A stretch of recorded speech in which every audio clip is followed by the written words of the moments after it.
Eden Santos, Net 25. Yes, sir, good morning po. Sa isa pong campaign sortie, sinabi ni Vice President Sara Duterte, kung saan kasama nga po dun si Senator Amy Marcos na plano po ni Pangulong Marcos na amyandahan ng saligang batas. At ito naman po ay talagang open naman po no, na yung pagsuporta ng Marcos administration sa charter change sa pamamagitan po ng pag-amyanda sa economic provisions. Sa ngayon po, meron po bang bagong direktiba ang Pangulo pagdating po sa Chacha sa Kamara at sa Senado? Wala pa po tayo nadidinig mula sa Pangulo, kaya nagtataka po tayo kung bakit ganito po ang naging turan ni Vice Presidente. Sa ngayon po, tatak fake news yan. Intrigang walang ebidensya. Wala pa pong napag-uusapan tungkol dyan. So, ang Marcos admin po ba meron pa rin plano na isulong itong charter change sa susunod pong Kongreso? Wala pong napag-uusapan patungkol dyan. Ano po yung tingin ninyo bakit inopen up ito ng Vice Presidente sa isang campaign sorties about dito sa pag-amyanda po sa saligang batas? Kung ano man po ang kanyang adhikain at layunin sa mga ganitong klaseng pananalita, hindi po natin alam. Pero as far as we are concerned, tatak fake news.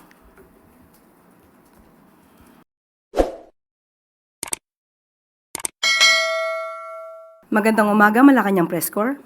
Welcome sa ating press briefing ngayong araw. Simulan natin sa magandang balita na dala ng administrasyon ni Pangulong Ferdinand R. Marcos Jr. sa bagong Pilipinas. Good news po sa larangan ng digitalization. Pinalawak na ang digital infrastructure sa labas ng Metro Manila. Pinangunahan ni Pangulong Ferdinand Marcos Jr. ang paglulunsad ng AI-ready Vitro Santa Rosa Data Center. Isang malaking hakbang para sa isang tech-driven na bagong Pilipinas. Ang Vitro Santa Rosa ay isang hyperscale-ready na data center. Ligtas, mabilis at hanghanda para sa mga makabagong teknolohiya tulad ng AI. Konektado rin ito sa mga data center sa Makati, Pasig at Parañaque para masiguro ang seamless network reliability. Pinuri ng Pangulo ang data center bilang simbolo ng kahandaan ng bansa para sa digital na kinabukasan at refleksyon ng makataong pamamaraan ng administrasyon sa pagsulong ng teknolohiya. Binigyan diin ng Pangulo ang halaga ng pagtutulungan ng gobyerno at pribadong sektor para maisulong ang digital transformation ng bansa. Ayon sa Pangulo, gawain ng gobyerno ang lumikha ng tamang kondisyon para sa pag-unlad, pero ang tunay na progreso nanggagaling sa pagtutulungan, tiwala at iisang layunin. Pinagmamalaki rin ng Pangulo ang galing ng manggagawang Pilipino na ayon sa kanya ang pinakamalaking yaman ng bansa. Connected and energy-aware environment, the inauguration of VSR signaled the country's readiness to attract the world's largest technology companies and showcase our regional competitiveness in the digital space. More than that, this technological development is an investment on the future of every Filipino. The Filipino student who studies and conducts research online, the small business owner who relies on social media and e-commerce, the Filipino worker who lives far from his or her family, counting on technology to bridge that distance. This technological infrastructure strengthens connection, not just digitally. It ensures that innovation fosters connection, brings opportunities, and uplifts lives.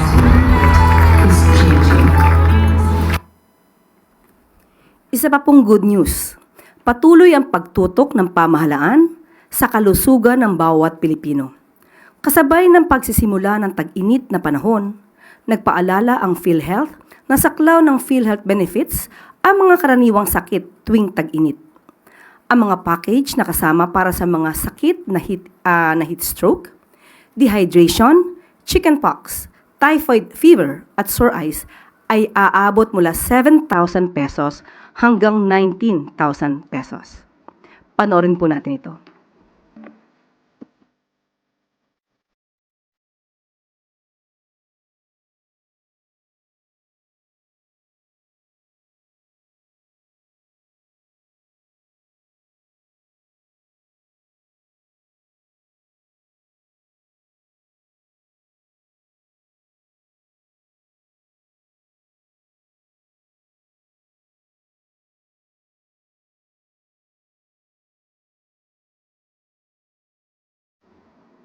Ito po ang mga good news natin sa araw na ito.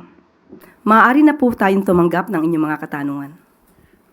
Yusek, first question, Maricel Halili, TV5. Yusek, magandang umaga po. Yusek, kahapon, nabanggit ng National Security Council that there are indicators that China has been trying to interfere with the midterm elections. How concerning is this for the palace? Ito po ay talaga nakakaalarma at paiigtingin pa po natin ang sa utos na rin po ng ating administrasyon na imbestigahan ng malalim para malaman po natin kung ano man ang katotohanan patungkol po dito. So far, Yusek, meron pa po ba tayong additional information na natanggap aside po dun sa mga impormasyon ng NSC? Ano yung mga indicators na nakikita natin na posibleng ang nakikialam sila? Sa ngayon po, ang sinabi po sa atin ay pag-iimbestigahan pa po muna para malaman natin kung ano pa po ang mga detalye dito at kung ano po ang napapaloob sa mga ganitong klaseng pangyayari. So, ang iba pa po mga detalye ay maaari po nating matanong or aming kakausapin muli ang National Security Council.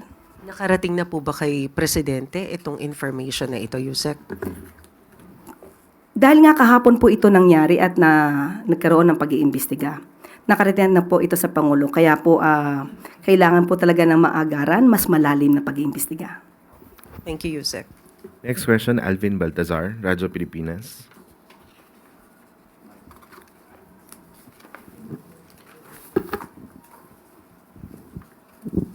Yusek, good morning po.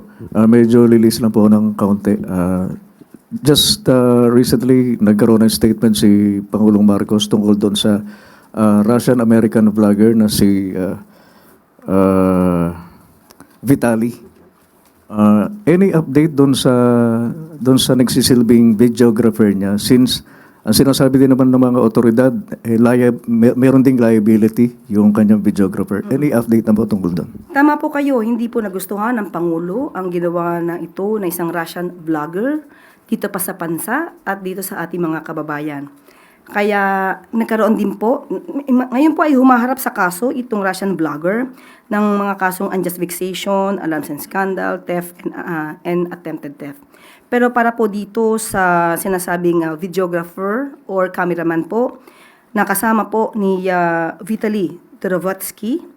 Ngayon po ay nasampahan po siya, ayon po sa PNP, nasampahan na po siya ng kaso. Itong si Christopher Dantes, alias Sky Lane. Nasampahan po siya ng kasong unjust vexation or in relation to RA 10175 and RA 995 at saka po Anti-Photo and Video Voyeurism Act. Yan po ang latest po mula sa PNP. Just to give us an idea, Yusek, ano po ba yung pwedeng maging kaparusahan doon sa mga kasong naisampahan dito kay Christopher? Sa aking pagkakaalam, unjust vexation malamang po ay mga 30 days na imprisonment or fine. Tignan na lang po natin kung gaano ba ang magiging lalim ng mga ebidensya para malaman din natin at madetermine na kung anong klaseng parusa kung sila naman po ay magiging makukonsidered na liable or guilty. So since nasampahan na siya ng kaso, Yusek, anytime pwede na lumabas yung arrest warrant? Hindi pa po, kasasampa pa lang po ng kasasampa kaso. pa lang. Bibigyan po. Okay, tayo po. Sa administrasyon po ni Pangulong Marcos, ang lahat po ay binibigyan ng karapatang magdepensa. For them to exercise the right to due process. Hindi po ito babalewalain ng pamahalaan, lalong-lalo na po sa pamumuno ni Pangulong Marcos. Importante po ang due process sa mga Pilipino. Next question, Kenneth Pasyente, PTV. Hi Yusek, good morning po. Yusek, may update na po ba doon po sa isang principal po sa Antique na nagpahubad po ng toga during graduation rites po?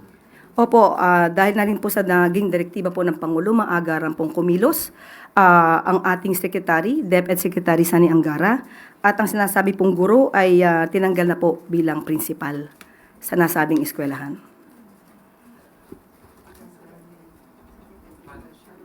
Follow-up question, DepEd. Maricel Halili. So, ma'am, tinanggal as in Hindi na- removed, hindi na As siya pwedeng principal, from the as school. principal, pero lisensyado pa rin po ba siya? Tinanggal naman po siya sa pagiging principal. Yung license naman po niya ay hindi naman manggagaling sa pag-uutos ng Pangulo o ng DepEd Secretary. So, does it mean po na pwede pa rin siyang magturo sa ibang mga public school? Allowed pa rin po ba siya? Allowed pa rin po siya at syempre titignan pa rin po kung ano ba ang klase, ang kanyang behavior. Kailangan po yan. Importante po yan, lalo na po at siya ay isang guro. Thank you, ma'am. Follow-up. Follow-up question, DepEd, Gilbert Perdes. Matatapos ho ba? Ay, sorry po. Sorry po.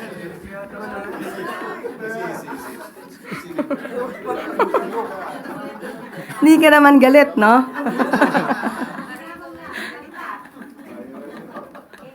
Nabanggit niyo po na natanggal na po yung principal. Doon ho ba, tapos na ho ba agad yung, wala ho ba ang isasampang kaso pa sa kanya bukod sa pagkakatanggal niya? Yan po ay kukunin muna natin kung ano ba ang dapat na gawin pa ni Secretary Angara. Pero for the meantime, ito po yung mabilisan action na ginawa po ni Secretary Angara. Thank you po. Yusek, we have one more question from Kenneth Pasyente, PTV. Yusek, hingan lang din po namin kayo ng reaction dun po sa sinabi ni VP Sara na kayo po at si Representative Castro ay magpinsan po. Reaction po, ma'am. Siguro ito po yung nakakalungkot. Bilang isang vice presidente, dapat na nanonood po siya ng mga press briefing. Niliwanag ko na po yan minsan at alam niyo po yan. Ang patungkol sa nasasabing relasyon namin ni Representative Franz Castro. Sinabi ko po na kami po ay hindi magkamag-anak, magkapareho lang po siguro ng surname, pero hindi ko po ikakahiya kung siya man po ay naging kamag-anak ko. Dahil siya po ay makabayan. Masasabi po natin makabayan, makatao rin po. Pero nagkataon lang po, hindi po kasi kami magkamag-anak. So sa ganito pong mga statement po ni VP Sara, hindi maganda po na Vice Presidenta pa po ang nagpapakalat ng isang disinformation. Okay? So, okay.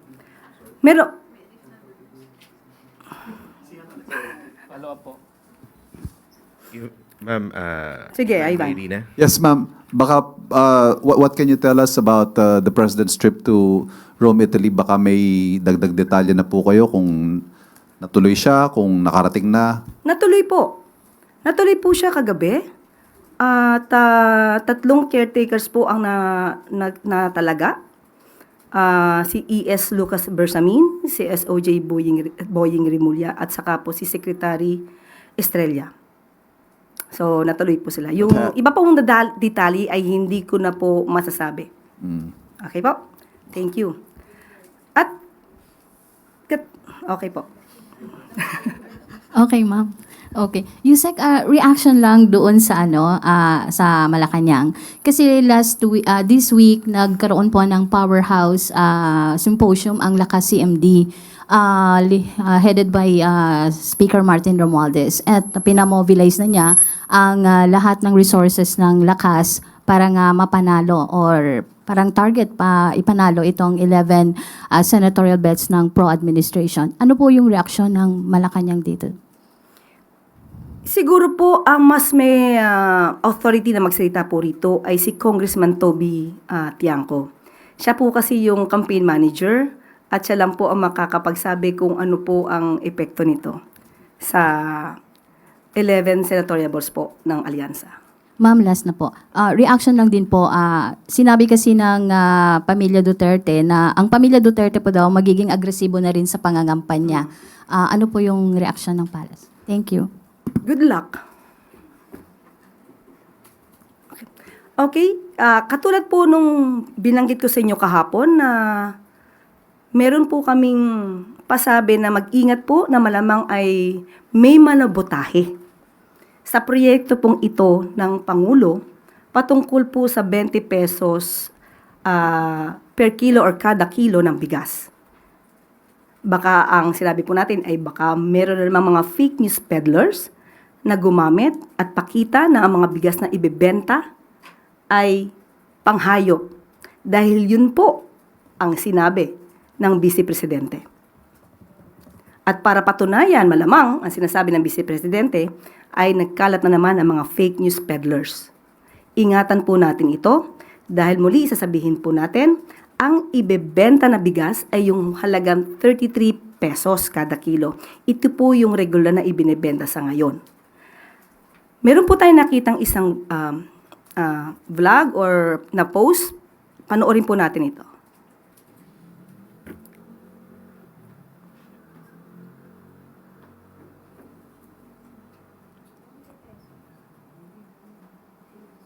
Yung pinakasimula po nito.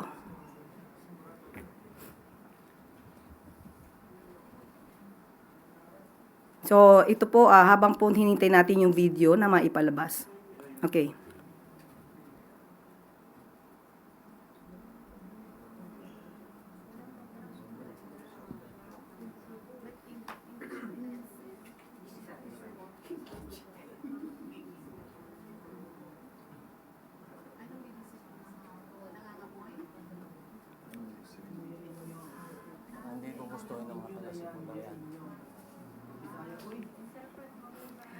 Ang ibig daw sabihin nito ay parang nguyain nyo, inyo na yan.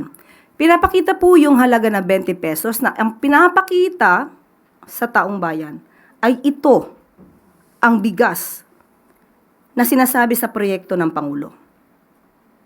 Unang-una po, that's fake news. Disinformation. Mag-ingat po tayo, lalong-lalo na po, na pinakita po ni Senator Tolentino ang halaga sa isang cheque. Para sa mga keyboard warriors. So dito po mag-ingat po ang mga Pilipino dahil ang ibebenta po na bigas ay yun sa mga authorized outlets. Mag-ingat po tayo sa fake news peddlers. Sinisira ang proyekto, sinisira ang Pangulo, sinisira ang hope, ang pag-asa ng bawat Pilipino. Hindi pa po nasisimulan ang paglabas ng bigas na ibebenta sa market at sa kadiwa. Patungkol po dito sa proyektong ito. Hindi pa nga nakikita, wala pang nakikitang bigas na ibebenta, pinipintasan na. Pinipintasan na panghayop. Sinabi na rin po ni Secretary Laurel ang pagkadismaya niya sa statement na ito ng Vice Presidente. So muli, tandaan po natin mga kababayan ko, ang kagustuhan po ng Pangulo ay makapagbigay ng magandang serbisyo sa inyo. Huwag po natin hayaan ang mga ganitong klase ng pananalita ay makasira, hindi lamang sa Pangulo, kung hindi sa buong bansa. Hindi pa po nagro-roll out itong mga ibebentang bigas. Hintayin na lang po natin kapag po natapos na po yung guidelines at nailabas na po ito at saka natin mapapakita kung ano ba ang magiging resulta para sa mga kababayan natin, lalo na pagka nasa laylayan ng lipunan. Secretary. Okay. Tapos na po yung tanungan natin kanina. Binanggit ko lamang po ang mga videos na ito na mag-ingat po tayo. At dito po nagtatapos ang ating briefing. Maraming salamat, Malacanang Press Corps. Magandang tanghali para sa Bagong Pilipinas.